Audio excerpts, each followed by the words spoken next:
Hello and welcome back to PYQpedia. हम लोग revision through previous year question series कर रहे हैं 17th बीपीएससी की जो प्रीलिम्स होने वाली है 2024 में उसके लिए। और इस कड़ी में हम लोग ने अभी तक 25 लेक्चर किए हैं। ये हमारा 26वां लेक्चर है और इसमें हम लोग 67th जो बीपीएससी की री एग्जामिनेशन हुई थी उसकी पार्ट 2 कर रहे हैं। पार्ट 2 हम लोगों ने पहले कर लिए हैं, तो जो लोग नए आए हैं पहले आप 1 से लेकर 25 तक वीडियो देखें, फिर आप 26 में से स्टार्ट करें। और आप लोग जैसा आप लोगों को पता है कि हमें 30 नवंबर तक वीडियो को कंप्लीट करनी है। 60 जो 9th बीपीएससी तक के जितने भी क्वेश्चन थे उसको कंप्लीट करनी है। तो हम लोग 2 वीडियो अभी जो है सो डेली 2 वीडियो कर रहे हैं सो दैट कि आप लोगों को 30 तक कंप्लीट कर दे कि आपको रिवीजन करने के लिए टाइम मिल जाए। ठीक है, so let's start the session. Time बर्बाद नहीं करते हैं, सेशन को स्टार्ट करते हैं। पहला जो हमारा क्वेश्चन है वो पूछा है कि भंडारी कमेटी जो है सो किस चीज़ के लिए बनी हुई थी। सो भंडारी कमेटी जो है सो रीजनल रूरल बैंक के लिए रीस्ट्रक्चर करने के लिए, उसको स्ट्रेंथन करने के लिए गवर्नमेंट ने 2 कमेटी सेटअप की थी। एक थी भंडारी कमेटी जो 1994-95 में सेटअप की थी, और 95-96 में एक कमेटी सेटअप की थी, उसका नाम है बासु कमेटी, है ना। तो एक पूछा हुआ है, मे भी हो सकता है कि आपको ये भी पूछ दे कि बासु कमेटी किससे रिलेटेड है। ठीक है ना। तो भंडारी कमेटी 94-95 में और 95-96 में Basu committee regional rural bank को स्ट्रक्चर और स्ट्रेंथन करने के लिए आपको ये लाई गई थी। अगला हमारा क्वेश्चन है कि एनपीएस के बारे में क्वेश्चन पूछा है। अभी तो एनपीएस यूपीएस बहुत न्यूज़ में रहता है, तो ये क्वेश्चन आपसे पूछा जा सकता है कि what is NPS. So NPS is a retirement benefit scheme introduced by the government of India to facilitate a regular income to all the citizen सारे सिटीजन के लिए एनपीएस नहीं। तो एनपीएस आपको पता है कि फॉर गवर्नमेंट एम्प्लॉई है, तो ये आपको तो हम लोग all citizen of the India के लिए तो है ही नहीं, तो पहला तो गलत हो गया। एनपीएस को जो रेगुलेट करता है वो आपको आईआरडीए है ना। ठीक है ना। सो एनपीएस को रेगुलेट जो करता है वो आईआरडीए है, बिल्कुल गलत बात है। ये आपको pension fund regulatory and development authority PFRDA जो है सो ये आपको गवर्निंग बॉडी फॉर एनपीएस है, तो ये भी गलत हो गया। नाउ ये पूछ रहा है कि सेबी रेगुलेट करता है इसको, ये भी हो गया गलत, है ना, क्योंकि ये pension fund regulatory and development authority जो है सो ये आपको रेगुलेट करती है। ठीक है ना। और ये आपको गवर्नमेंट के साथ में, और बाकी लोग भी एनपीएस में गवर्नमेंट एम्प्लॉय तो हैं ही, और भी लोग अगर कोई चाहे जो कंट्रीब्यूशन देते हैं तो उनको आपको रेगुलर इनकम मिल सकती है ऑल सब्सक्राइबर के लिए, जो सब्सक्राइब करेंगे सो। तो ऑल सिटीजन के लिए ये नहीं है। So NPS is regulated by the pension fund regulatory and development, तो ये बिल्कुल सही है। ठीक है। तो एनपीएस जो नेशनल पेंशन सिस्टम है, एक रिटायरमेंट बेनिफिट है, सरकार ने लॉन्च की थी, तो इसमें गवर्नमेंट एम्प्लॉय को तो मिल ही रही है ना। ओल्ड पेंशन स्कीम पहले हुआ करती थी, फिर एनपीएस तो मिल ही रही थी। अपार्ट फ्रॉम दिस इन्होंने गवर्नमेंट ने क्या किया है कि और भी लोग अगर कोई सब्सक्राइब करना चाहते हैं इसमें डाल सकता है पैसा, तो उनको भी रिटायरमेंट में के बाद पैसे मिलेंगे। ठीक है। पीएफआरडीए इसको रेगुलेट करती है। अब हम थोड़ी ना चीज़ें आपको बताते हैं कि कुछ चीज़ें समझिए। यूनिफाइड पेंशन स्कीम अभी सरकार ने लाई है, तो 3 तरह की पेंशन स्कीम हो गई। थोड़ा सा आपको मैं बता देता हूँ कि इसमें डिफरेंस क्या है। पहले जो है सो एक पेंशन स्कीम होती थी, तो जो इसको अब हम लोग, चूँकि वो बंद हो गई है, तो हम लोग बोलते हैं old pension scheme. Old pension scheme में क्या होता था, आप जब रिटायर कर रहे हैं ना, ठीक है, आप जो लास्ट रन जो आपकी सैलरी होगी, ठीक है ना, उसके 50% जो है सो आपको जो वेजेज होंगी, जो आपकी बेसिक्स होंगी, उसके 50% आपको पेंशन मिलेगी प्लस डीए अलाउंस। ठीक है। फिर गवर्नमेंट पे बहुत ज़्यादा बोझ पड़ने लगी, और गवर्नमेंट जब बोझ पड़ने लगी तो गवर्नमेंट ने 2004 में 1 जनवरी 2004 को एनपीएस लॉन्च लाया था, और भी बहुत सारे रीजन थे। सो इसमें आपको एनपीएस लाया गया। ना एनपीएस में क्या कर दिया गया कि इसमें क्या होता था, कंट्रीब्यूशन नहीं होता था। ठीक है ना। और पूरी पैसा जो है सो गवर्नमेंट को बेयर करना पड़ता था जब आप रिटायर करते थे, तो गवर्नमेंट पे बर्डन बहुत ज़्यादा था। एनपीएस में क्या हुआ, गवर्नमेंट ने कहा कि एक काम करते हैं, 10% एम्प्लॉई का बेसिक प्लस डीए से 10% हम काटेंगे, और जितना 10 बेसिक प्लस डीए का 14% गवर्नमेंट ने बोला कि हम कंट्रीब्यूशन करेंगे, और हम साथ साथ कंट्रीब्यूशन करते जाएंगे, जो कि अपना एक कॉर्पस बनता जाएगा। ठीक है। कॉर्पस बनता जाएगा जो आपको, और इसको मार्केट में पैसा लगाएंगे। ठीक है। सो मार्केट में जाएंगे, है ना, तो मार्केट लिंक्ड है, तो मार्केट में जितना पैसा बचेगा, लास्ट में जो पैसा हो जाएगा पूरा कॉर्पस जो आप रिटायर करेंगे, तो उसमें 60% आपको उसी समय दे देंगे, और 40% रखेंगे जिससे कि पेंशन देंगे। अब इसमें इशू ये आने लगा कि जैसे मान लीजिए group C group D employ है जिसकी कंट्रीब्यूशन ही कम हो रही है, 10% किसका ज़्यादा होगा, जिसकी बेसिक ज़्यादा होगी। तो ए ग्रुप वाले को तो चलो फिर ठीक है, डी ग्रुप वाले को इशू हो रही थी। तो गवर्नमेंट को ये हमेशा आ रहा था कि भाई नहीं ओल्ड पेंशन को लेके आ जाइए, है ना, क्योंकि मान लीजिए अगर डी ग्रुप में हुए आप ज्वाइन और रिटायरमेंट के समय बी ग्रुप में आप चले गए तो कम से कम उसका बेसिक का आधा तो आपको पेंशन मिल रहा था। बट यहाँ तो जो कंट्रीब्यूशन होगा, जैसे मान लीजिए किसी ने 12 साल ही नौकरी किया, है ना, स्टेट वगैरह में ये खूब देखने को मिलता है, बहुत एजेज पे नौकरी ज्वाइन करते हैं, 40 वर्ष 42 वर्ष में ज्वाइन करते हैं। अब 10-12 साल 20 साल 15 साल नौकरी किया तो उसकी कॉर्पस ही बहुत कम जमी हुई, उसमें भी आपको 60% दे दिया तो 40% है, उसकी आपको कितने पैसे मिल जाएंगे उसके इंटरेस्ट वगैरह से। तो पैसे 5,000 2,000 3,000 ऐसे मिलने लगे पैसे। तो ये जो है सो लोग जो है सो बहुत आंदोलन किए कि भाई ये तो बहुत गलत है। तो सरकार ने कहा कि एक काम करते हैं, हम कुछ बीच का रास्ता निकालते हैं। ओल्ड पेंशन तो हम ला नहीं सकते हैं क्योंकि ओल्ड पेंशन जो भी स्टेट्स ने लाया है तो थोड़ा सा फाइनेंशियल बर्डन हो गया। तो इन्होंने कहा कि एक काम करते हैं, हम एक यूनिफाइड पेंशन लाते हैं, मतलब कुछ बढ़िया चीज़ ओपीएस का भी ले लेते हैं, कुछ एनपीएस का ले लेते हैं। हमने कहा कि हमने जॉब दे दी बट अगले जो सरकार आएगी उस पर आपको पेंशन की बर्डन पड़ जाएगी, बिकॉज पेंशन कोई कर्पस जमा नहीं है। तो हमने कहा कि एक काम करते हैं, 10% जो एम्प्लॉय का कटता है वही छोड़ देंगे, हम 18.5% गवर्नमेंट का देंगे और ज़्यादा कर देते हैं। और क्या करते हैं, पूरे साल में जो आपकी बेसिक पे का एवरेज होगा, है ना, लास्ट जो 12 मंथ आप नौकरी करोगे उसका 50% देंगे। तो थोड़ा यहाँ से भी ले लिया, है ना, 50% लास्ट रन सैलरी। तो लास्ट रन सैलरी को हम लोगों ने क्या कर दिया कि पूरे साल में जो सैलरी ड्रॉ करेगा उसको एवरेज कर देंगे। बोले ये क्यों किया होगा? होता क्या था कि लास्ट डे जो है सो सैलरी जो है सो लास्ट डे जो है प्रमोशन दे दिया जाता था सो दैट कि उसकी बेसिक बढ़ जाए रिटायरमेंट के समय में। ये एक प्रैक्टिस बन गई थी। सरकार ने कहा कि ऐसा हम नहीं करेंगे, अगर लास्ट डे प्रमोशन होती है 6 महीने पहले प्रमोशन होती है तो हम पूरे साल की बेसिक डे को ऐड करके और 12 से डिवाइड करेंगे और बेसिक पे का और उसके बाद उसके 50% देंगे। तो चलो कम से कम ये हो गया कि पहले वाली चीज़ें आ गई। दूसरी चीज़ क्या है, अगर एम्प्लॉई डेथ हो जाता है तो आपको 60% आपको हम पेंशन देंगे। क्लियर? और इसमें 18.5% गवर्नमेंट करती है। इसमें और चीज़ एक ले आया, एक 25, लेकिन इसमें अब एक चीज़ क्लॉज लगा दिया कि 25 साल कम से कम सर्विस होनी चाहिए। पहले ओपीएस में ये सब नहीं था। और अगर आप कम से कम 10 साल सर्विस करोगे तो आपको मिनिमम 10,000 तो मिलेगा ही मिलेगा। मतलब आपका कॉर्पस नहीं भी जमा होगा उतना तब भी आपको 10,000 सरकार तो देगी ही देगी। क्लियर? समझ में आ गया? तो ये पूरा यूपीएस में है। तो एश्योर्ड कर दिया इसको, कुछ वहाँ की यूपीएस की कुछ एनपीएस की ऐड कर दिया गया। 18.5 10 भी आप याद रखना। अगला हमारा क्वेश्चन है कि जो बजट 2023 हुई थी, इंडियन बजट 2022-23 है, which of the following not in priorities कौन नहीं थे? मैंने आपको कुछ दिन पहले अभी पढ़ाया था तो उसमें मैंने बताया था कि प्रायोरिटीज़ पे क्वेश्चन पहले भी पूछे हैं किसी पेपर में, इसी पेपर में, दैट्स मीन्स कि बीपीएससी नहीं पूछे हैं। तो बजट प्रायोरिटी जो 24-25 की है 9 है, वो याद रख लीजिए आप। Productivity and resilient in agriculture, manufacturing services, infrastructure, employment skilling, urban development, innovation research and development, energy security, next generation reforms, inclusive human resource development and social justice. So these are the 9 budget priorities. तो budget priorities में option दे करके पूछते हैं इसमें से कौन सा नहीं है। तो एक बार इसको गो थ्रू कर लेना, 2-3 बार पूछा हुआ है। टैक्स जीडीपी रेशियो जो है सो 2021-22 में क्या था, ठीक है ना। तो टैक्स जीडीपी रेशियो जो है सो 23-24 में क्या था वो हम लोग देख लेते हैं। सो टैक्स जीडीपी रेशियो अगर आप देखेंगे, जो टैक्स जीडीपी रेशियो है वो 23-24 में कितनी थी? क्लियर? तो टैक्स टू जीडीपी रेशियो अगर परसेंटेज की बात करें तो 23-24 में देख लीजिए, ये रिवाइज एस्टिमेट्स हैं वगैरह, इसके लिए बात कर रहे हैं कि 11.11 बजट एस्टिमेट था 11.14 होगा, लेकिन और रिवाइज में आपको 11.53 आई है। अभी फिक्स डेटा जो है सो अभी आई नहीं है, ठीक है। और ये टैक्स टू जीडीपी रेशियो होगा। और direct tax to GDP ratio हमने जो सोचा था, बजट एस्टिमेट किया था 6.04 का, 6.04 का, और ये आया है 6.48। समझ में आ गया? क्लियर? समझ में आ गया? सो गवर्नमेंट ऑफ इंडिया का ग्रॉस टैक्स रेवेन्यू जो है टू जीडीपी रेशियो इंक्रीज किया है 2021-22 में, जहाँ 10.25 होता था, यहाँ पे 2023-24 में 11.7% हो गया है, ठीक है ना।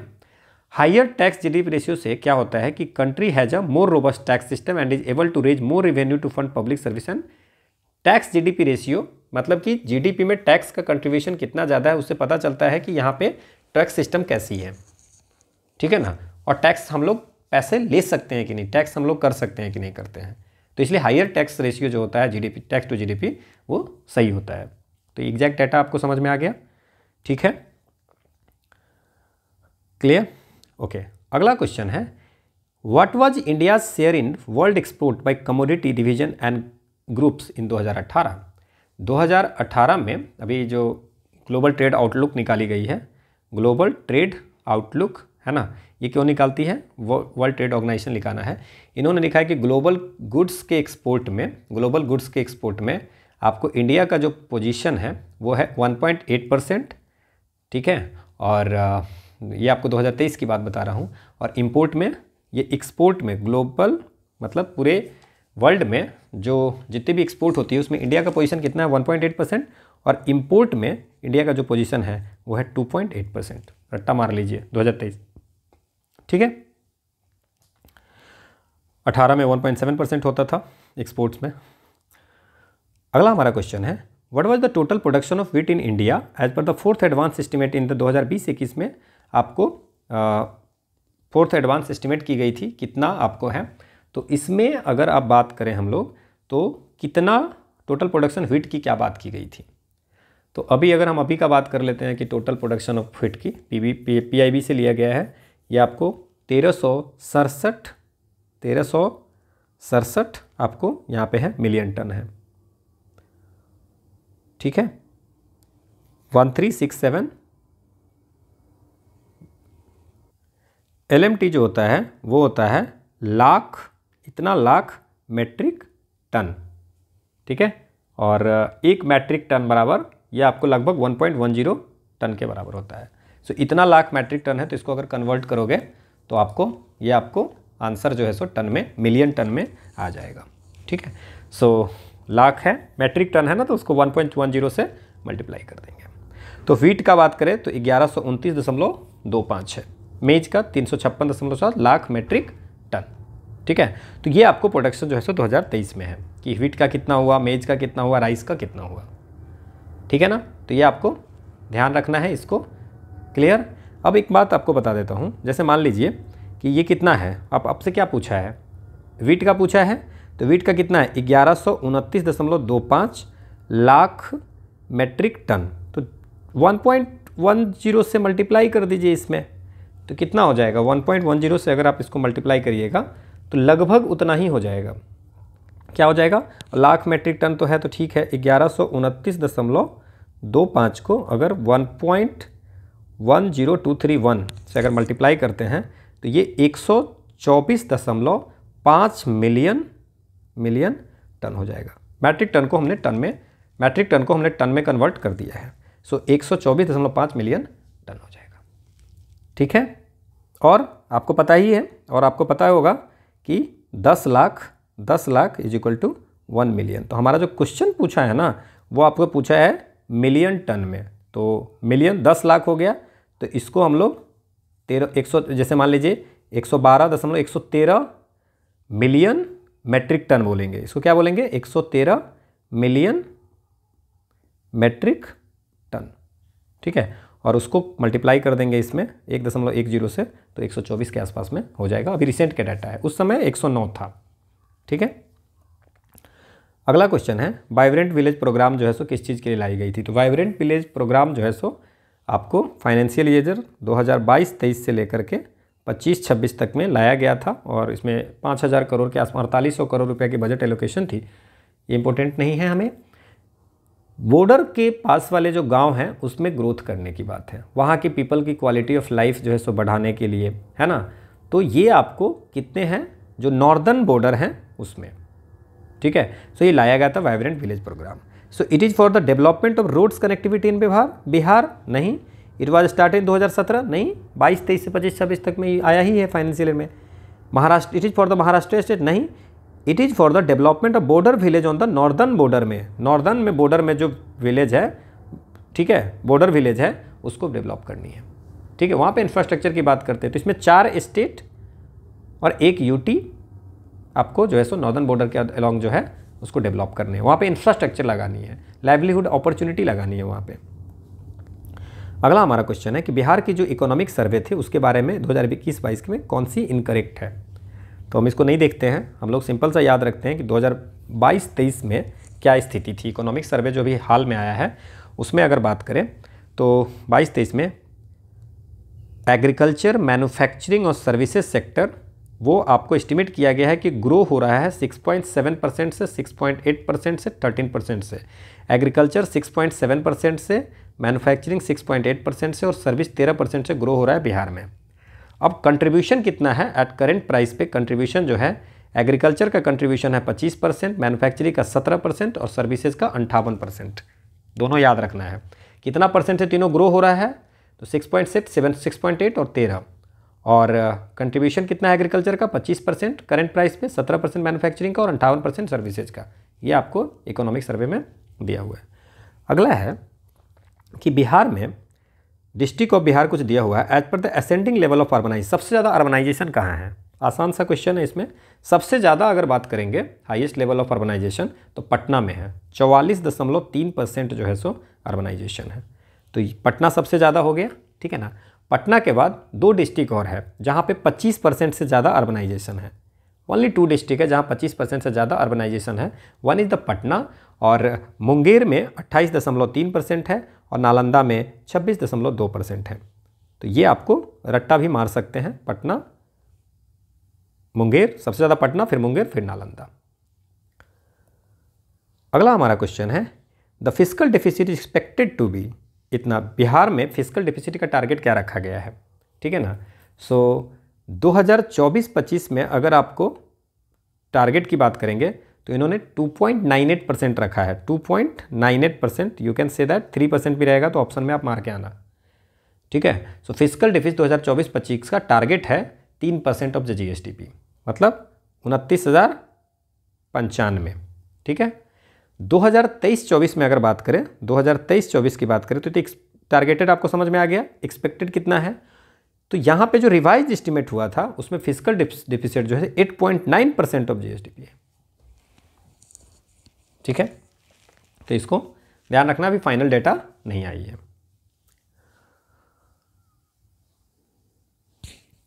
7 निश्चय 2 में कौन सा नहीं है? इस पे क्वेश्चन पहले भी पिछली बार पूछा था, तो आप ये ध्यान रख लीजिए। सशक्त महिला, सक्षम महिला, इस पर हम डिस्कस कर चुके हैं। ये है 7 निश्चय पार्ट 2 में है ना। इसके बाद हर खेत में सिंचाई की पानी भी है ना। सभी के लिए वायु मार्ग, ये तो देख के ही लग रहा है कि ये नहीं होगा। युवा शक्ति बिहार की प्रगति है आपको, ठीक है। और युवा शक्ति बिहार की प्रगति, सशक्त महिला, सक्षम महिला, हर खेत को सिंचाई के लिए पानी, स्वच्छ गांव समृद्ध गांव, स्वच्छ शहर विकसित शहर, सुलभ संपर्कता, सबके लिए स्वास्थ्य सुविधा। पार्ट 1 में जो 2015 से था, आर्थिक हल, युवाओं को बल, अभी जो चल रहा है वो कम से कम याद रख लीजिए। ये नहीं भी हो तो कोई दिक्कत नहीं है। अगला क्वेश्चन है कि choose the correct order of the Bihar state district in descending order of, घटते क्रम में पर कैपिटा इनकम, ठीक है। तो सबसे ज़्यादा पर कैपिटा इनकम को सबसे पहले लिखेंगे, ठीक है ना।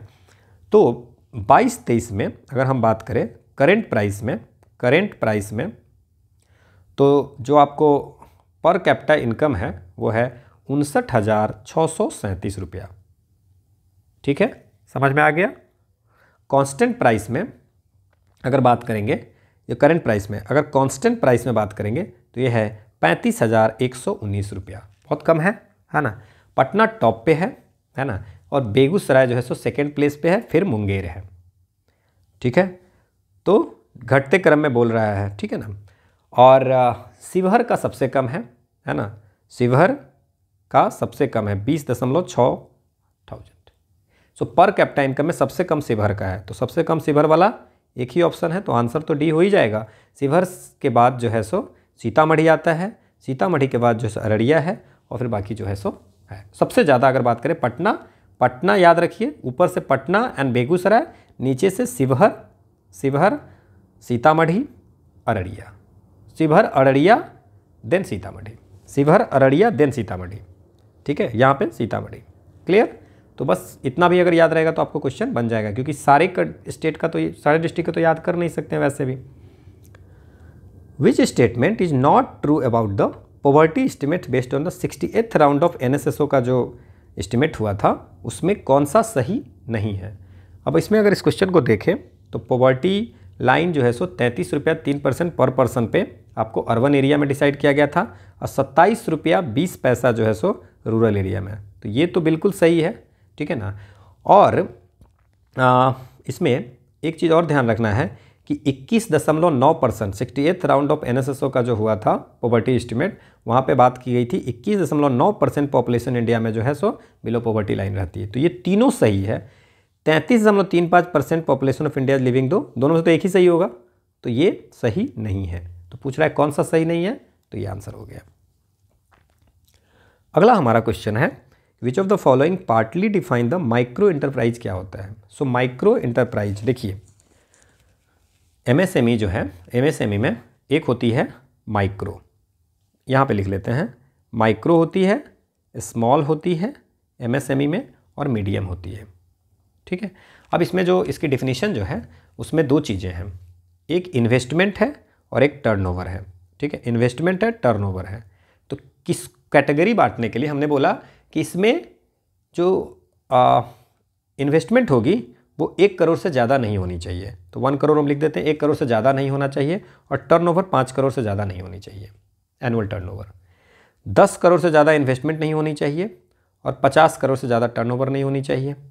50 करोड़ से ज़्यादा इन्वेस्टमेंट नहीं होनी चाहिए, और 250 करोड़ से ज़्यादा टर्नओवर नहीं होनी चाहिए। अब आप समझिए इस चीज़ को, बात क्या है इसमें कि सर अगर हमें माइक्रो की बात करनी है तो इसका मतलब उसकी जो टर्नओवर होगी, इन्वेस्टमेंट होगी, वो 1 करोड़ से ज़्यादा की नहीं होनी चाहिए उसमें, ठीक है ना। प्लांट एंड मशीनरी में, इक्विपमेंट में इन्वेस्टमेंट 1 करोड़ से ज़्यादा नहीं होना चाहिए। अगर 1 करोड़ से ज़्यादा है, 10 करोड़ से कम है तो स्मॉल आ जाएगा, 10 करोड़ से ज़्यादा 50 करोड़ से कम है तो मीडियम में आ जाएगा। और इतना ही नहीं, उनकी अब मशीनरी में तो ठीक है कर लिया आपने, कम ही किया, पर टर्नओवर आपकी कितनी है। अगर 5 करोड़ से कम है, 5 करोड़ उससे कम है तो माइक्रो, 50 करोड़ से 50 उससे कम है तो स्मॉल, और 250 करोड़ से कम है तो मीडियम। अब आपसे क्वेश्चन देखिए क्या पूछा है, कौन सा माइक्रो एंटरप्राइज में आएगा। So investment in plant and machinery और equipment not more than 1 crore, ये तो होगा, ठीक है। एनुअल टर्नओवर बोल रहा है 5 करोड़ से ज़्यादा, 5 करोड़ से कम होना चाहिए, है ना। अगला हमारा क्वेश्चन है कि प्रधानमंत्री कृषि सिंचाई योजना के बारे में कौन सा सही नहीं है, ठीक है, इनकरेक्ट पूछ रहा है। तो प्रधानमंत्री कृषि सिंचाई योजना के तहत एक्वीफायर रिचार्ज करने की बात हो रही है ना, कृषि सिंचाई से। देन आपको रेन हार्वेस्टिंग स्ट्रक्चर को, कि रेन वाले वाटर को बचाना है, ये बात हो रही है, ठीक है ना। और डेफिनेटली अगर हम लोग मान लीजिए कि वाटर को निकालेंगे नहीं या रेन वाटर को हार्वेस्ट करेंगे, रेन वाटर को हार्वेस्ट को बचाएंगे, रेन वाटर हार्वेस्टिंग करेंगे, तो आपको एक्वीफायर तो जल तो नीचे में, भूमि जल तो रिचार्ज ही होगा, है ना। Then repair renovate water bodies, इसमें यह भी है कि वाटर बॉडीज को रेनोवेट करना है, बट इसमें ऐसा कुछ नहीं कि हमको कुआं खोदना है। सो नॉट में ये आंसर होगा।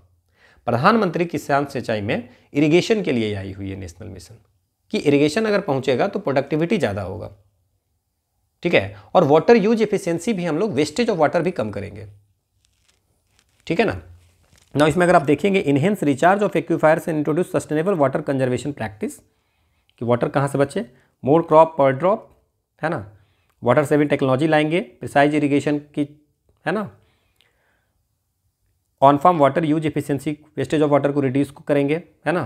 एक्सपेंड कल्टिवेबल एरिया, जो इरिगेशन में जितना एरिया है उसको और इंक्रीज करेंगे, है ना। ये सब आपको ध्यान रखना है। माइक्रो इरिगेशन वगैरह भी इसमें बात चल रही है। बरदौली सत्याग्रह जो है सो के नेतृत्व किसने किया था, तो ये सबको पता है। जून 12, 1928 में बरदौली के फार्मर जो है, जो टैक्स बढ़ा दिए थे ब्रिटिशर्स ने, उसके लिए आंदोलन कर रहे थे, तो उसमें साथ कौन दे रहे थे, सरदार वल्लभ भाई पटेल, ठीक है ना। Who among the following was not a member of the cabinet mission, जो 1946 में कैबिनेट मिशन इंडिया आया था, उसमें फरवरी 1946 में, है ना।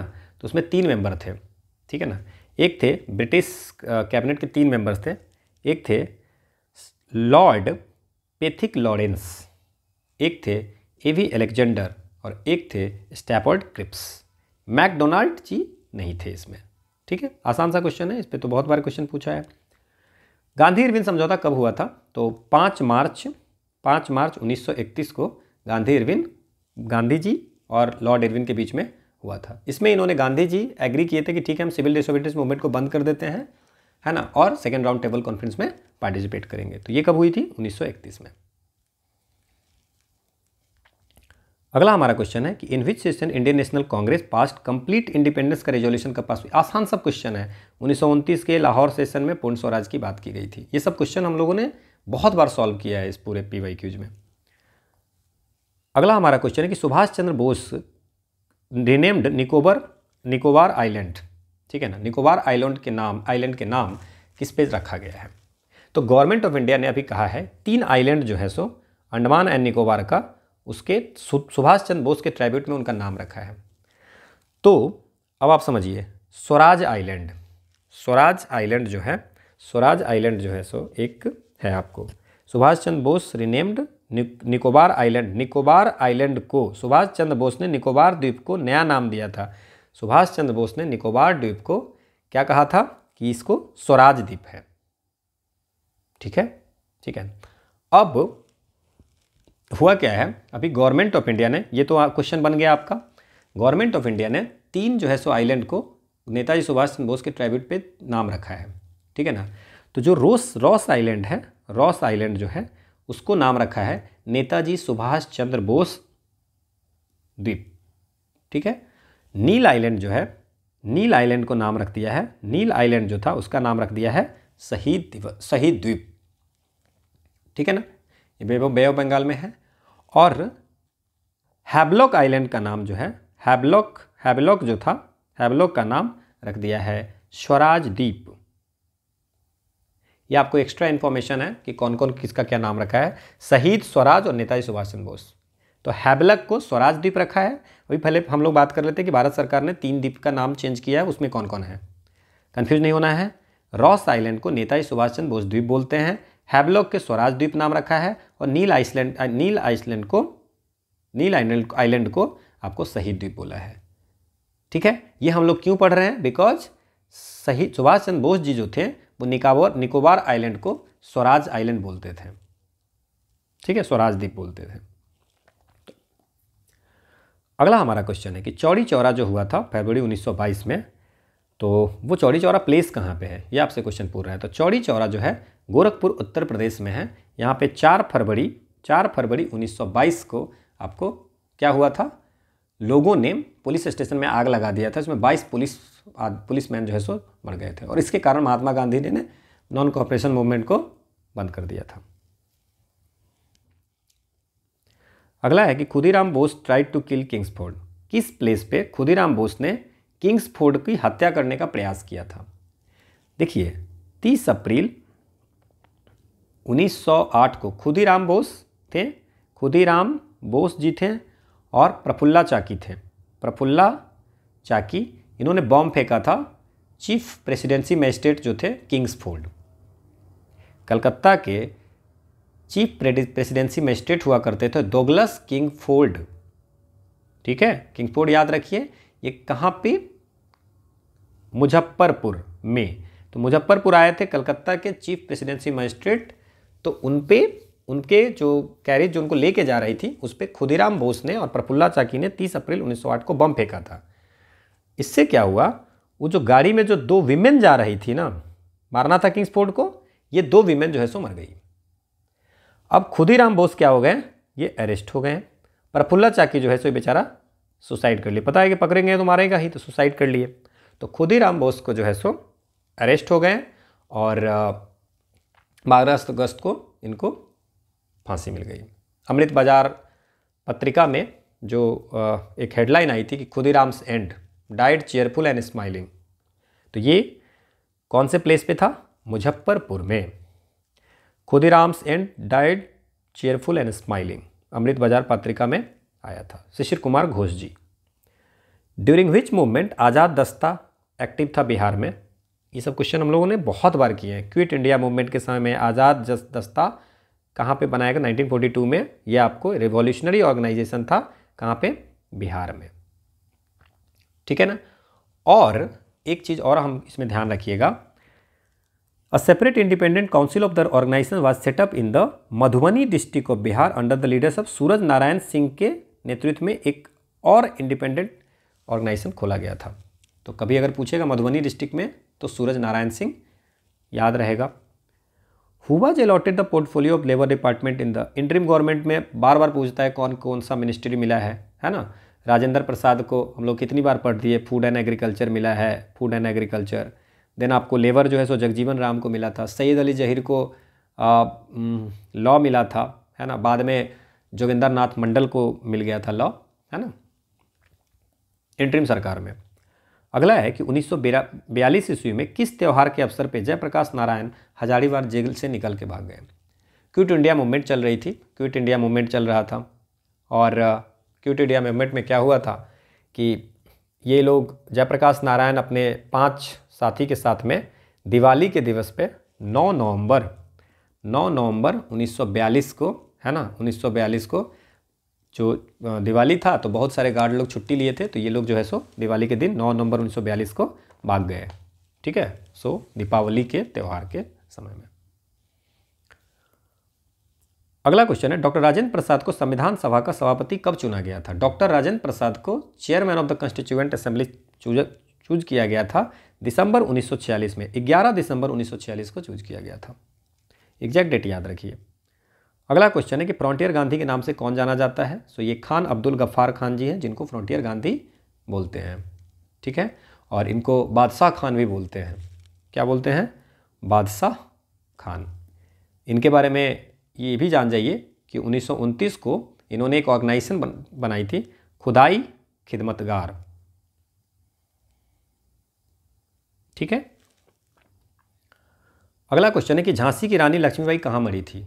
तो ये आपको 18 जून 1858 को 23 वर्ष की उम्र में, है ना, ये आपको लड़ते हुए ग्वालियर में ये डेथ कर गई थी। किसने कहा था बंगाल पार्टीशन के बारे में कि the partition announcement fell like a bombshell. Bengal विभाजन के विषय में किसने कहा था विभाजन हमारे ऊपर बम की तरह गिरा। ये आपको बोला है, ये बोला था सुरेंद्र नाथ बनर्जी ने। सुरेंद्र नाथ ने बनर्जी बना था कि एक शॉक्ड हो गए थे। अगला क्वेश्चन है कि सरदार उधम सिंह किल्ड हुम। सरदार उधम सिंह ने किसको मारा, ये आपसे क्वेश्चन पूछ रहा है। तो जनरल डायर को मारा था कि माइकल ओ डायर को, ये तो पता ही है कि डायर को मारा था। तो जनरल डायर या माइकल ओ डायर, तो ये मारा था ये माइकल ओ डायर को। माइकल ओ डायर को मारा था कि जनरल डायर का जो है सो इसी ऑर्डर फॉलो करते थे, जो कि माइकल ओ डायर जो था लेफ्टिनेंट गवर्नर ऑफ पंजाब थे। ठीक है, लेफ्टिनेंट गवर्नर ऑफ पंजाब थे, और इन्हीं के ऑर्डर पे जनरल डायर जो है सो आपको गोली चलाया था। तो इसीलिए इनको जो है सो मार दिया गया। ठीक है, क्लियर, समझ में आ गया। ठीक है ना। मीटिंग में गए थे और वहाँ पे इन्होंने यहाँ पे इनको पकड़ के और इनको मारा गया था। उधम सिंह ने इनको मार दिया था, वो माइकल ओ डायर को। अगला ओके, सो मैथ्स का क्वेश्चन है हमारा। तो मैथ का क्वेश्चन सॉल्व हम लोग कर लेते हैं। अब देखिए ये क्वेश्चन जो आपका पहला है ये हम लोगों ने पहले सॉल्व किए हुए हैं। ठीक है ना, अगर आपको याद होगा तो we already solve this question. कह रहा है कि a clock is set right at 6 AM। ठीक है, it gains 10 minute in 24 hour. 24 घंटे में, 24 आवर में ये 10 मिनट का गेन करता है। ठीक है, what will be the right time when the clock indicates 11 AM। तो 6 से 6 कितना हो जाएगा 24 और 29 आवर। आपको याद होगा कि पिछले ही क्लास में हम लोगों ने इस पर डिस्कस किया था। तो हमने बात किया था कि 24 आवर में अगर 10 मिनट होता है तो 1 आवर में 10/24 मिनट। ठीक है, अच्छा 24 आवर में 1 तो 10/24, तो 5 आवर में कितना हो जाएगा 10/24 इंटू 5, सो 50/24 हो जाएगा। 50/24 तो लगभग 2 के बराबर होगा, 2 मिनट। तो 24 आवर में 2 मिनट 10 मिनट, और इसके 5 आवर में 2 मिनट। 24 आवर में 10 मिनट और 5 आवर में 2 मिनट, तो 29 आवर में 12 मिनट पहले ही ये जो है सो 11 दिखा देगा। मतलब 10:48 पे ये हमको दिखा देगा कि 11 बज गया। इस टाइप के क्वेश्चन हम किए हुए हैं और सेम टाइप के क्वेश्चन पूछा हुआ है, तो काम हो जाएगा आपका। अगला हमारा क्वेश्चन है कि 5 से 6 के बीच में 2 hands of the watch coincide करती है। देखिए अगर इस क्वेश्चन को बनाना है तो एक फॉर्मूला है। वैसे अगर 5 से 6 में आप अनुमान से भी बना सकते हो कि 5 से 6 में कभी भी ये 7 एग्जैक्ट मिनट पे तो आएगा नहीं, तो आंसर तो यही होना है। ठीक है ना, तो देख के भी बना सकते हैं। वैसे हम लोग ये कर सकते हैं, एक फार्मूला है कि जीरो कॉन्साइड कर रहा है, जीरो मान ली, जीरो कर दिए, 30H माइनस 11m/2। ये आवर की हैंड है, ये मिनट की हैंड है, ठीक है। सो 5 और 6 के बीच में बोल रहा है, 5 और 6 के बीच में बोल रहा है, तो हम लोग काम करते हैं। तो 5 से 6 के बीच में कब करेगा, तो हम 5 को सिर्फ रखेंगे, तो 0 = 30 × 5 माइनस 11 × m/2, ठीक है, कोई दिक्कत नहीं। सो ये आपको 150 = 11m/2, सो m = 300/11। तो अगर इसको 11 दूना 22 और बचेगा 70, तो 11 दूना 22, 80 बचेगा, तो 11 7 77, फिर 30 बचता है ना। तो 27.3/11 इसमें आपको आ जाएगा।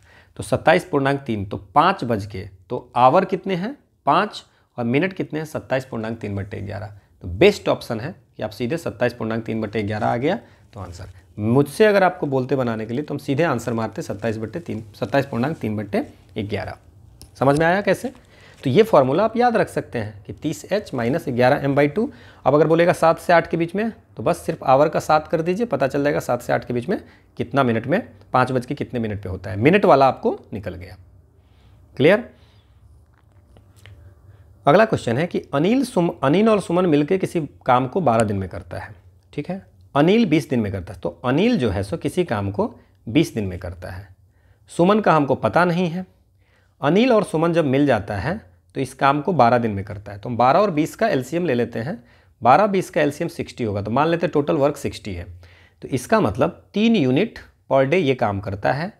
और अगर अनिल और सुमन मिल करके 5 यूनिट पर डे करता है, इसका क्या मतलब हुआ कि 2 यूनिट ये करता होगा।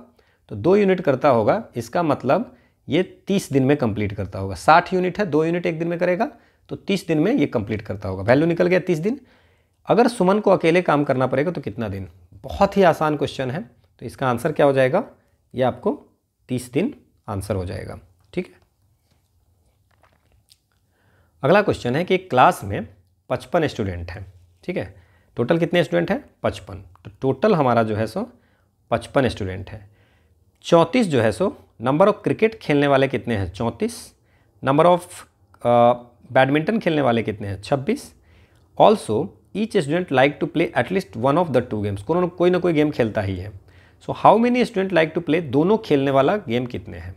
तो अगर मान लीजिए कि हम लोग इसको कैसे निकाल सकते हैं, ये अगर टोटल अगर मान लीजिए कि क्रिकेट और बैडमिंटन खेलने वाले कितने हो गए हैं? 34 + 26, तो कितने हो गए हैं? 60। बट टोटल हमारे स्टूडेंट कितने हैं? 55। इसका मतलब 5 ऐसे स्टूडेंट होगा जो दोनों खेल रहे होंगे। आसान सा क्वेश्चन है। अगला हमारा क्वेश्चन है what are the 2 natural numbers whose product is 2400 and sum of whose square is. 2 natural number बताइए जिसका प्रोडक्ट करने पे 2400 आता है और जिसकी जो स्क्वायर का सम करेंगे, sum of whose square is equal to आपको आते हैं 5200। तो ये क्वेश्चन आपसे पूछ रहा है, क्या करेंगे इसमें आप बताइए, इसमें क्या कर सकते हैं? ठीक है, तो 2 नेचुरल नंबर है, उसका प्रोडक्ट जो है सो 2400 है। अब इसको सीधे तो आप इसका आंसर बना सकते हो। इसके आप सीधे चाहो तो आराम से इसके आंसर कर सकते हो। इसमें इतनी पीएचडी करने की कोई ज़रूरत नहीं है कि अगर आप इसको देख लो तो ये हो जाएगा 60 × 40। सबकी प्रोडक्ट 2400 आ रही है, ठीक है ना। खाली स्क्वायर करके देख लीजिए, आंसर आ जाएगा, ठीक है। इसका भी आ जाएगा, इसका भी आ जाएगा 2400। बट अगर स्क्वायर करोगे, छोटा छोटा स्क्वायर करके देखिए, ये हो जाएगा 3600 और ये 1600, 5200 हो गया। आंसर ये हो जाएगा। इसका अगर करेंगे तो 88 6400 और 900, तो ये ज़्यादा ही हो जाएगा ना, 80 का स्क्वायर होगा तो हमें तो 5200, हमें तो 5200 ही लाना है दोनों का स्क्वायर करके। 120 का करेंगे तो 14400, तो यही हो जाएगा 1440, ठीक है ना। तो इसलिए आंसर जो होगा ये 75 का करेंगे तो 56-25 यही हो जाएगा 5625। तो 5200 लाना है, तो आंसर सी होगा। कोई पीएचडी इसमें नहीं करनी है। कितने ऐसे नंबर है जो 100 से 500 के बीच में वो 4, 5, 6 से डिविजिबल है? आसान सा क्वेश्चन है। 4, 5, 6 का एलसीएम ले लेंगे, ठीक है। तो ये 5 3 15 दूना 30 दूना 60 एलसीएम हो गया।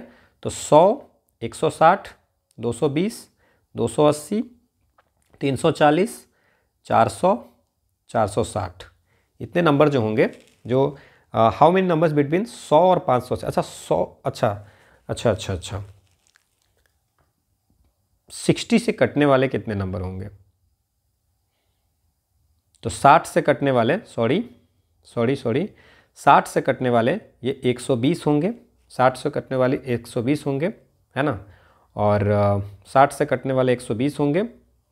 इसके बाद 120 के बाद आपके कितने हो जाएंगे 180, ठीक है। 180 के बाद हो जाएंगे 240, 240 के बाद हो जाएंगे 300, 300 के बाद हो जाएंगे 360, 420 और 480। तो 7 ऐसे नंबर होंगे जो आपको 4, 5 और 6 तीनों से डिविजिबल होंगे, ठीक है। क्लियर? इसका मतलब पीछे वाले किसी क्वेश्चन में हमने गलती कर लिया है क्या, पिछले वाले क्लास में? आप देख लेना इसको, है ना। पहला नंबर जो 60 से डिविज कटेगा वो 120 होगा। In a mixture of 70 kg the ratio of sand and cement is 4। ये आपको, तो इनिशियल जो मिक्सचर है, इनिशियल मिक्सचर जो है वो आपको 4:1 है, मतलब 5 है, 5 यूनिट, ठीक है। सो और 5 यूनिट इज इक्वल टू जो है सो आपको 5 unit is equal to total 70 है। तो 1 यूनिट में हम लोग क्या कर देंगे मिक्सचर में, ये आपको 14 kg हो जाएगा। इतना याद रखिए। अब हाँ, तो यहाँ पे इनिशियल मिक्सचर में अगर हम बात करें तो सैंड कितनी होगी, सैंड कितनी होगी इनिशियल में, 14 चौक 56 kg सैंड, और 56 kg सैंड होंगे, और इसके बाद 14 kg जो है सो ये आपको सीमेंट होंगे। तो सैंड हो गया और ये सीमेंट हो गया इनिशियल मिक्सचर में। अब फाइनल मिक्सचर में बोल रहा है how much sand should be added to the mixture. अब हमको मिलाना सैंड है कि 6:1 हो जाए, मतलब आपको कह रहा है कि फाइनल मिक्सचर जो होगा सर, वो फाइनल मिक्सचर हो जाएगा 6:1। तो मान लेते हैं कि सैंड हमारा x जुटा, ठीक है। कितना सैंड मिलाएंगे कि मिक्सचर 6:1 हो जाएगा। तो हमारा जो अभी ये है, अगर इसकी बात करें तो 56 kg सैंड है, उसमें मान लेते हैं x kg मिला दिए, फिर 14 सीमेंट से अगर डिवाइड किए इज इक्वल टू 6:1। यही क्वेश्चन पूछा है, सॉल्व कीजिए। 56 + x इज इक्वल टू 14 छक्का 84, तो x इज इक्वल टू 84 - 56, तो 84 - 56 विच इज 28। तो अगर हम बोलेंगे, इसमें पूछ रहा है how much should be the sand added, तो कितना सैंड ऐड करना पड़ेगा, 28 किलो सैंड ऐड करेंगे। अगला हमारा क्वेश्चन है Shashi loses 25% by selling oranges at a rate of 150 per dozen. 1 दर्जन का आपको, ठीक है ना, तो सेलिंग प्राइस जो है वो है 150 रुपया पर डजन, ठीक है। अब 25%, शशि लूजेज 25% मतलब कि इसको नुकसान हो जाता है 25% का, है ना, 25% की हानि होती है। इसका मतलब कॉस्ट प्राइस का 75% जो में ये बेच दिया, तो कितना बेचा है 150 रुपये में। जो सेलिंग प्राइस है वो कॉस्ट प्राइस का 75% है, क्योंकि 25% नुकसान में बेचा है, तो कॉस्ट प्राइस निकल गया। तो 150 × 100/75, तो ये 75 दूना 150, तो ये आंसर कॉस्ट प्राइस हो गया 200 रुपया। अब हमको कहता है कि 20% का प्रॉफिट होनी चाहिए, कैसे बेचें, तो 200 है 120, 20% की प्रॉफिट चाहिए, तो इसको 240 रुपये पर डजन बेचेगा, तो 20% की प्रॉफिट हो गई। आसान से क्वेश्चन था। इस प्रकार के भी क्वेश्चन हमने किया हुआ है। रोम्बस पे तो फिर से क्वेश्चन पूछा, रोम्बस पे हम लोगों ने क्वेश्चन किया हुआ है कि एक रोम्बस है, रोम्बस होता है जिसमें कि चारों जो भुजा होती है वो बराबर होती है, ठीक है, और चारों भुजा बराबर होती है और आमने सामने की भुजा समानांतर होती है। अब इसमें बोला है कि एक 10 सेंटीमीटर है, एक 24 सेंटीमीटर है, तो 24 जो होगी उसकी 12-12 ये होंगी, और 10 होंगी उसकी 5-5 होंगी। तो ये 12 है, ये 5 है, तो ये 13 हो जाएगी। तो ये इसका मतलब साइड जो होंगी 13 हो जाएगी। तो पेरीमीटर अगर बात करेंगे तो 13 13 26 या 39 और 13 चौका 52 सेंटीमीटर पे क्वेश्चन पूछा हुआ है इस पर, तो इस पर कुछ PhD करने की ज़रूरत नहीं है। अगला क्वेश्चन हमारा है, फिर इस टाइप के क्वेश्चन भी पूछे हुए हैं। एक ट्रेन है जिसकी लेंथ 140 मीटर है और 140 किलोमीटर है, और ये 60 किलोमीटर पर आवर की स्पीड से चलाती है। ट्रेन है 140 किलोमीटर का और 60 किलोमीटर की है। एक कुत्ता है जो आपको सेम डायरेक्शन में, तो जब भी सेम डायरेक्शन में कर रहा है, सेम डायरेक्शन में चल रहा है, तो रिलेटिव स्पीड जो हमारा हो जाएगा वो हो जाएगा 60 किलोमीटर ट्रेन का -18 डॉग का। तो ये हो जाएगा आपको कितना हो जाएगा 42। चूँकि हमें सेकेंड में आंसर निकालना है और मीटर में लेंथ दिया हुआ है, तो इसको हम 5/18 से डिवाइड करके किलोमीटर को मीटर पर सेकेंड में कर लेते हैं, ठीक है। तो ये हमारा, ये आपको इतना मीटर पर सेकेंड आ गया। बस इसको सीधे छोड़ देते हैं, अभी काट कूट नहीं करते हैं ज़्यादा, है ना। हमसे अब क्वेश्चन पूछ रहा है कि ट्रेन कितना देर में करेगा। तो ट्रेन की जो लेंथ होगी, अगर ये डॉग है, ठीक है, डॉग है और ये ट्रेन है, तो ट्रेन की जो लेंथ है उतने में क्रॉस करेगी। सो अगर हम लोग बोलेंगे तो चाल बराबर क्या होता है, दूरी बट्टे समय। ठीक है, सो समय अगर हम निकालना होगा तो ये क्या करेंगे, दूरी बट्टे चाल। सो व्हाट इज द दूरी, 140 मीटर, और चाल कितना होगा ये हम लोग को निकाले हैं, 42 गुने 5 बट्टे 18। 18 ऊपर चला जाएगा और 42 गुने 5 यहाँ आ जाएगा। ठीक है, अगर हम लोग 3 से काटेंगे, 3 छक्का 18, 3 से 14 टाइम में, 14 से ये 10 टाइम में, 5 दूना 10 और 6 दूना 12 सेकेंड में आपको क्रॉस कर जाएगा। ठीक है, आसान सा क्वेश्चन था। अगला क्वेश्चन है कि जो मैग्नीफाइंग ग्लास होते हैं, कौन सी लेंस में मैग्नीफाइंग, इस पे भी हम क्वेश्चन कर चुके हैं कि कौन सी लेंस जो होता है वो what type of lens is used in the magnifying glass, magnifying glass में कौन सा लेंस का यूज होता है।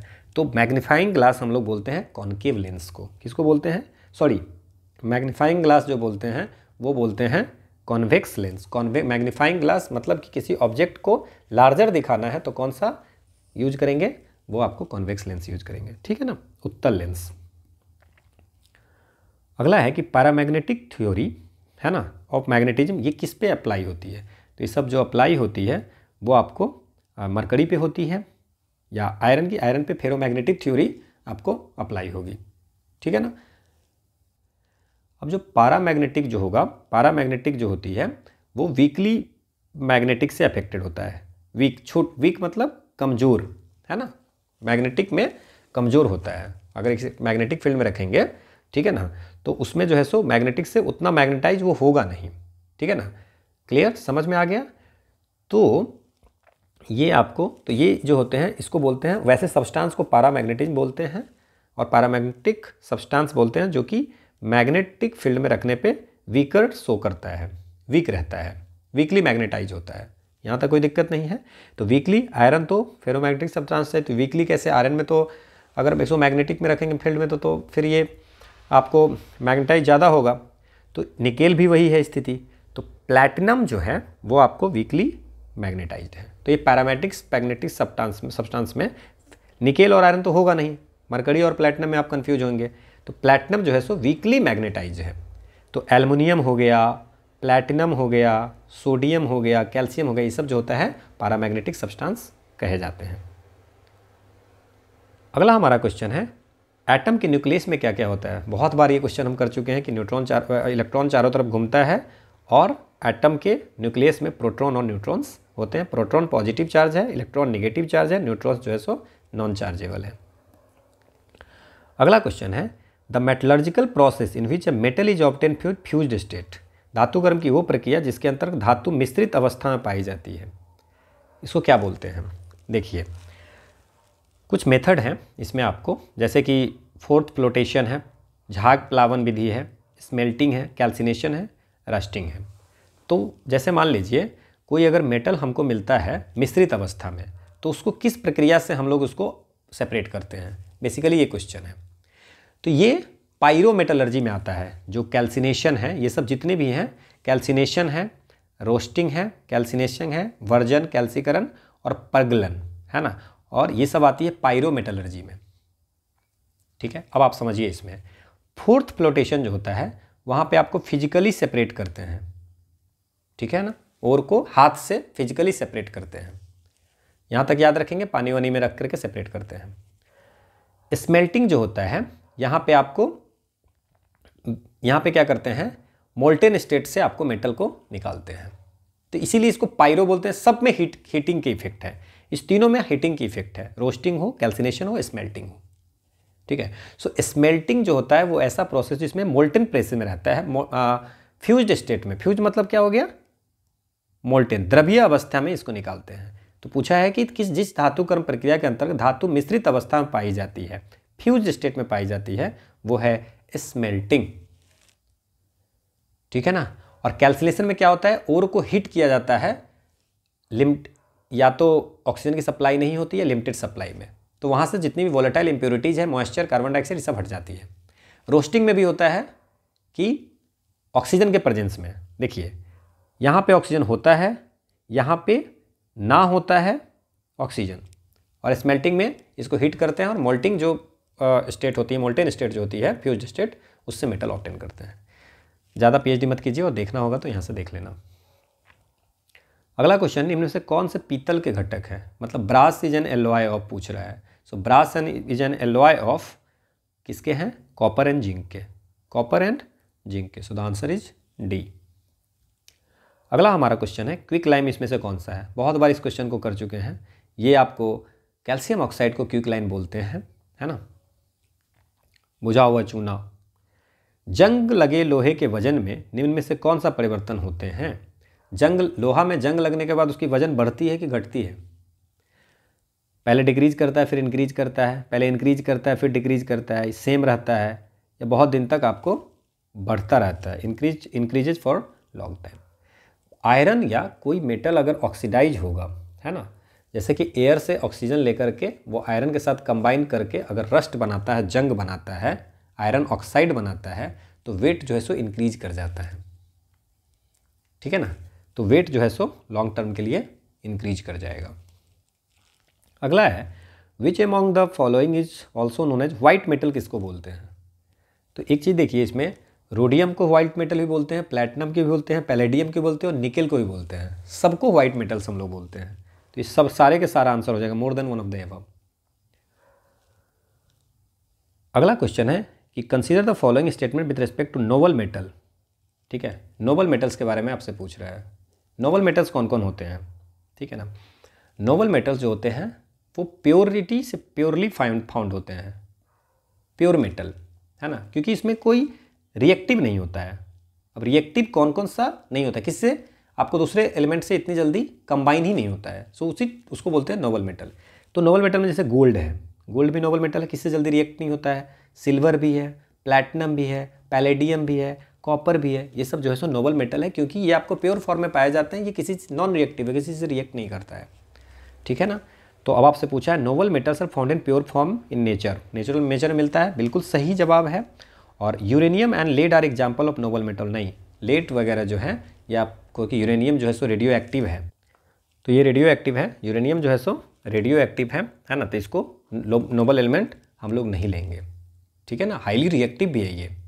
और लेड जो है सो हेवी मेटल है, ठीक है ना, तो इसमें भी ऑक्सीडेशन होता है, ठीक है, तो ये भी आपको जल्दी रिएक्ट कर जाती है, तो ये दोनों नहीं होगा। सो आंसर जो होगा वो 1 ओनली इज द आंसर, ठीक है। अगला हमारा क्वेश्चन है कि addition of salt to pure water, अगर प्योर वाटर में सॉल्ट को अगर हम मिला देंगे तो उसकी बॉइलिंग पॉइंट जो है सो वाटर की डिक्रीज करेगी और freezing, okay, boiling point increase करेगी और फ्रीजिंग पॉइंट डिक्रीज करेगी। पहला तो ये है। दूसरा है कि अगर मिथाइल अल्कोहल को हम वाटर में ऐड करेंगे तो उसकी बॉइलिंग पॉइंट डिक्रीज करेगी, कम होगी। दोनों में से क्या सही है। देखिए, अगर हम लोग सॉल्ट को वाटर में मिलाते हैं तो वह बॉइलिंग पॉइंट जो है सो उसकी इंक्रीज कर जाती है, ठीक है ना, और फ्रीजिंग पॉइंट डिक्रीज कर जाएगा, ठीक है। जबकि मिथाइल अल्कोहल को अगर ऐड करेंगे वाटर में तो बॉइलिंग पॉइंट डिक्रीज करेगा। तो ये दोनों के दोनों हमारे सही आंसर हैं, बोथ 1 and 2। तो बॉइलिंग पॉइंट, फ्रीजिंग पॉइंट हम पिछले क्लास में बहुत अच्छे से डिस्कस कर चुके हैं, so we are not going to discuss. That's why I am always saying कि आप पूरा वीडियो देख के नोट्स बनाते हुए आइए, तभी बेनिफिट होगा, ठीक है। सीधे आप सोचेंगे कि 69th का देख लेते हैं, 68th का देख लेते हैं, उससे कोई बेनिफिट नहीं होगा। Okay, this is all about for today's session. और इसमें जो है so this is the quote of the day that your future is created by what you do today not tomorrow. आप आज क्या कर रहे हो ये आपका फ्यूचर डिसाइड करेगा, कल आप क्या करोगे वो आपका कभी फ्यूचर डिसाइड नहीं करता है। So thank you for watching. You can join the Telegram channel for more information, for videos or for questions and any other information. Again, thank you.